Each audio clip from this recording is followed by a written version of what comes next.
We're going to lead off with a prospect out of Niagara in the Ontario Hockey League, a man who had really a wonderful season playing center ice for the Ice Dogs out in Niagara. 65 games played with 106 points. 33 of those were goals. Midterm this year, he was ranked by NHL Central Scouting at number 19. Final rankings ranked by NHL Central Scouting at 8. The very influential Bob McKenzie rankings have just come out tonight through TSN.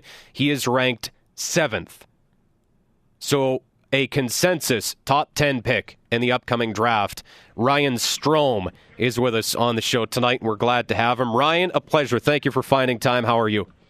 I'm great, thanks. How are you doing? Doing very well. So what's this season been like for you to go from a guy who was decidedly on the radar for the draft and maybe even for the first round to now being very much a consensus top 10 pick on pretty much every mock draft that you can find out there? Really, just been a lot going on. It's been very exciting for, me and my family and my friends and everyone following the draft and stuff. And really, it's just everything's happened so quickly. It feels like, yes, the season was just beginning, and now here I am starting to get packed up for the draft. So, it's been a quick process, and it's been very exciting, and it's been very busy, though. Now, what was your off-season like prior to 2010, 2011, as you knew that it was going to be not only a very important year for Niagara, obviously, and you want to help your club team win, but you know that that's your draft year. It's about maturation. It's about maturing into your body, all of those things as a teenage player, obviously. But in terms of a mental preparation or game adjustments, to take such a big step forward in terms of individual performance this past year, what did you do to sort of facilitate that prior to the season happening?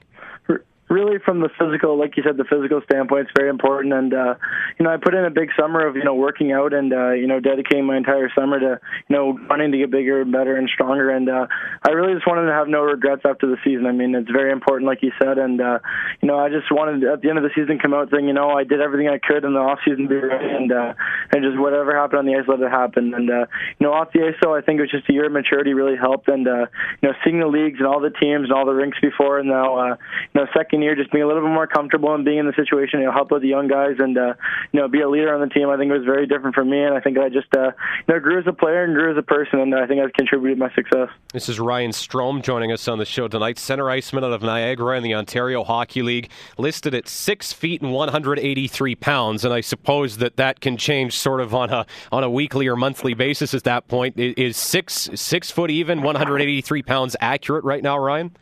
Yeah, that's pretty much right on. I dropped a little bit during the season. It's a pretty busy schedule and whatnot, but, I've been home for almost a month now and, put the weight back on. I'm trying to, keep getting stronger and keep adding some pounds. So, yeah, that's about accurate. You were voted this year by the Eastern Conference coaches, not just your own coaching staff, but by all of the coaches in the Eastern Conference of the Ontario Hockey League as both the most improved player and also the best playmaker, particularly the former, the most improved player award in terms of the dedication, in terms of all of the changes that you made in your game, all of the work that you put in, and to be voted on by a lot of guys who are coaching against you for the entire season. How much did that mean to you once the season was over, to be recognized as a guy who had made some significant strides in improving his game?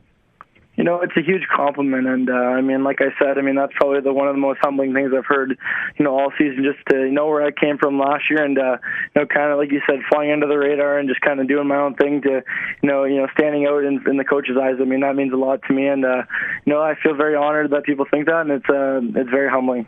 When you assess things, because like everybody else in this country, you're a hockey junkie and a draft junkie, and you're following all of this stuff every year anyway.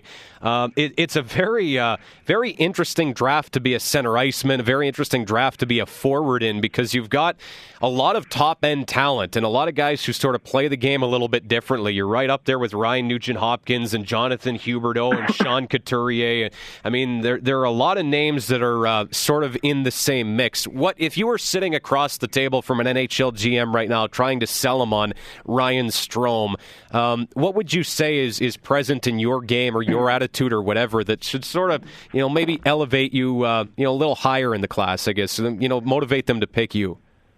Well, I mean, that's a tough question, and a lot of teams have asked that at the Combine, and, really everyone brings something special to the table. I mean, each player is very dynamic and has different skills about them, and for me, I think I'm just a guy that, I think I have a lot of room to grow. I mean, I had a big growing stage this year, going from a average rookie season to a pretty good second year, and I just think that I have a lot more maturity left, both physically and everything. I just think I have a lot of room to grow, and, second to that, I think I'm a winner. I've always been winning when I've been growing up, and I've always been on good teams, and I think that's part of my character. And but I mean, like I said, everyone brings something different, and they're all great players. And just to have my name thrown around in the same class as those guys is an honor. And I wish them all the best. But at the same time, I mean, I think I've got a lot of ways to go, and I think I can bring a lot to whatever team selects me.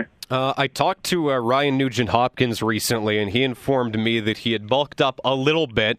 He's obviously still at 6 feet, but he was up to 173, and he was hoping to be able to play, figuring he'd be able to play this next season somewhere around 178 or 180. So let's go ahead and just sort of put the two of you in the same ballpark in terms of size. With Nugent-Hopkins, the size has been a question, obviously, and I would venture a guess that would be one of the things that you hear a lot about as well, with some guys in the upper echelon of this draft class, weighing 195, 200, even 205 pounds if you want to go to a guy like Gabriel Landeskog right now. How do you respond to the question about, what maybe a lack of size might do to your game? Has that ever hampered you? Do you imagine that as something that might hamper you at a higher level? A lot of teams have asked that, and I think there's a few ways to answer that. I mean, for one, I have very big parents. My dad's, approaching 6'4", actually 6'3.5", and my mom's 5'11". So, I mean, I got big parents, and, my dad didn't grow until he was a little bit older, 19, 20, so I think I'm hoping for a couple more inches and some size. But, other than that, I mean, I think, Ryan Nugent-Hopkins is the same type of player as me, and in some sense that I think we hit very well, and we're kind of elusive. So, I mean, I've never been the biggest guy, and I've never been, the strongest. So I've kind of grown up with it my whole life. And, obviously the guys are bigger and stronger at the next level, and they're full-grown men. But at the same time, I mean, I think I've got that elusiveness to me, and creativeness. And another way that I've answered to some teams is that I'm not going to shy away from the hitting. And I think if you go in there as a little bit of a smaller guy and initiate some contact, some guys are surprised, and I think that's a good way to create offense. So, I mean, there's definitely a couple ways to answer that type of question, but I think there's different ways to deal with it for each player. This is Ryan Strome joining us in the opening hour of our show tonight. We've got Oilers forward Taylor Hall coming up in about 15 minutes' time. Ryan is ranked by NHL Central Scouting 8th. He's ranked by International Scouting Services at 9. The Hockey News has him at 6. Bob McKenzie of TSN tonight has him placed at 7th in the upcoming draft, so a consensus top 10 pick. The thing with playing the way that you do and Ryan Nugent-Hopkins is, being a playmaking guy, you're going to take some contact because you want to, in the offensive zone, draw the defenseman towards you and open up one of your teammates for a play. That's really, I mean, that's how you learn to be effective. That's how you learn the vision. That's how you learn to create plays, by using the players that might be open because somebody's double teaming you. Aside from taking the contact, what has it been like to sort of adjust to life as a target, as maybe you've come a little bit more onto the radar, and particularly the second half of this season with Niagara? Well, like you said, I mean, sometimes you have a few more bodies on you, or you have a team's, better shutdown guy on you. But, I think with that, like you said perfectly, I mean, it creates opportunity for other guys. And, I mean, if you're a smart player and you can make quick decisions, you're able to find those guys quicker and make better plays and, give your line mates a good opening and a good shot in that. So, like you said, you got to make the quick play to your line mates and, got to be smart and, show that vision and creativity. But at the same time, I mean, a good player is able to play against the best. So, I mean, you want to try to take on guys. You just want to be dishing the puck all game. So, I mean, it doesn't matter if you have a guy or two on you. You want to try to beat them, but at the same time, I mean, if two guys are on you, there's always going to be an open player. So you hit the nail right on the head. You guys had a real strong year in Niagara, franchise best 45 wins with 96 points as a team. You were the rock for the team up front, Ryan. The rock for the team on the blue line is a kid who's, I don't know if you guys will sort of have a friendly wager or be hanging out in the stands together or what, but it'll be real tight to see who goes first, you or your pal on the blue line, Dougie Hamilton, who's a guy certainly that a team like the Oilers might be interested in if they can trade up and get a second top 10 pick. Dougie will be one of the top defensemen chosen. I would say a slam dunk top 10 pick as well. He's got some serious size to him. Maybe needs to fill out his body a little bit more at 6'4" and just a shade under 200 pounds right now. What can you tell us about your teammate and blue liner, Dougie Hamilton, Ryan? Well, Dougie's a great player, and it's tough to imagine where our team would have been without him. I mean, he logged a lot of minutes, and he was me and him were on the power play unit there, and at the same time, he's on the ice killing penalties and leading our back end. And we didn't have a very old defense core. We had a couple young guys, and he led them, and he helped them out a lot. So no, he did all for us this year. A very intelligent individual, and he's a good teammate to have, and he was a great player for us this year for sure. So, are you guys going to hang together at the draft, or how's that going to go? On there a day earlier than I am, and so I got to give him my hotel name. We're going to try to grab a lunch or something together with, just me and him and our family. So we're going to try to do something, but for sure, we're going to see each other down there. I mean, we're good buddies. We've played together for a while now, and I'm very happy for him. He deserves all the hype he's getting. What's that day going to be like for you then? If you sort of run that through your mind, what it's going to be like in the suit and tie with the family, sitting in the stands, just sort of waiting for whoever it is going to call your name?